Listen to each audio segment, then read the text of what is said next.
4 ఏళ్ళు ఆగాలంటే ఓపిక పట్టాలి మీరు. అందరు ఉంటారు ఆ పార్టీ సార్ ఇడున్న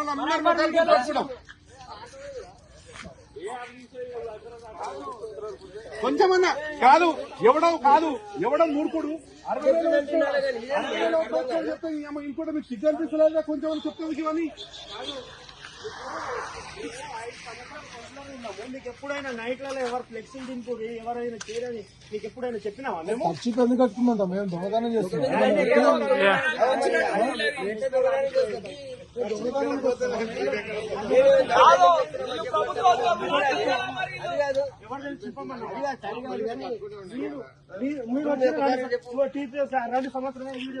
రెండు సంవత్సరాలు ఆయన వచ్చి ఎప్పుడైనా రాత్రి ఎప్పుడైనా ఇబ్బంది పెట్టినామా? రూలింగ్ ఉన్నప్పుడు కానీ ఇప్పుడు కానీ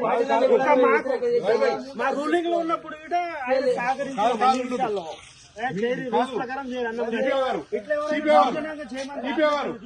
హలో ఇక్కడ వినండి ఒకసారి. హలో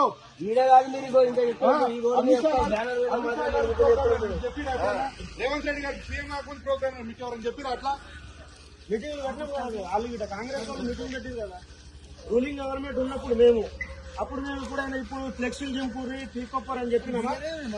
కేటీఆర్ వస్తుండు మా ప్రోగ్రామ్ మేము చేసుకుంటున్నాం. దానికి మీకు పంపించి దౌర్జన్యం ఏంది? అసలు ఏ పార్టీకి వ్యతిరేకం అనలే కదా, ఆ పార్టీ ఈ పార్టీ అనలేం కదా. ఎందుకంటే దౌర్జన్యం చేయకూడదు కదా. గ్రూప్లలో పెట్టు కార్యకర్తలు గ్రూప్లలో పెట్టు. ఏం మాట్లాడుతున్నా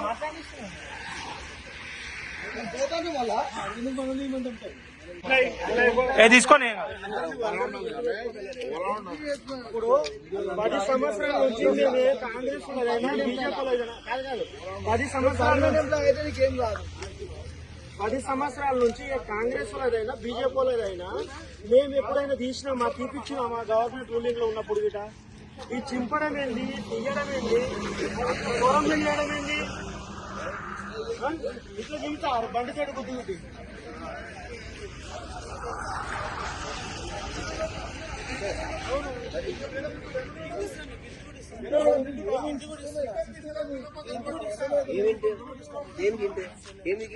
ఎవరికైనా మమ్మల్ని పైకి ఆర్డర్ చింపడానికి అన్నము అయ్యా ఇవ్వడం లేదంటారా? చింపడానికి లెక్క చింపవచ్చు అట్లా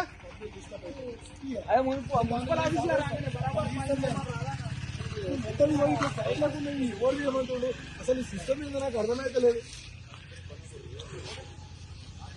కాదు ఇంకో గవర్నమెంట్ కూడా పనిచేస్తుంది కదా, మీరు ఇంకో గవర్నమెంట్ కూడా పనిచేస్తుంది.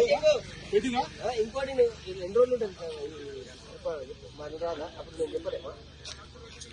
వాళ్ళ వీళ్ళ మాటలు అధికారం లేదు. 2-3 సంవత్సరాలు వస్తారు పోతారు. వాళ్ళ మాటలని మీరు మాకు తెలియకుండా ఇట్లా చేసిరనుకో నెక్స్ట్ ఒకళ్ళు ఉండరు.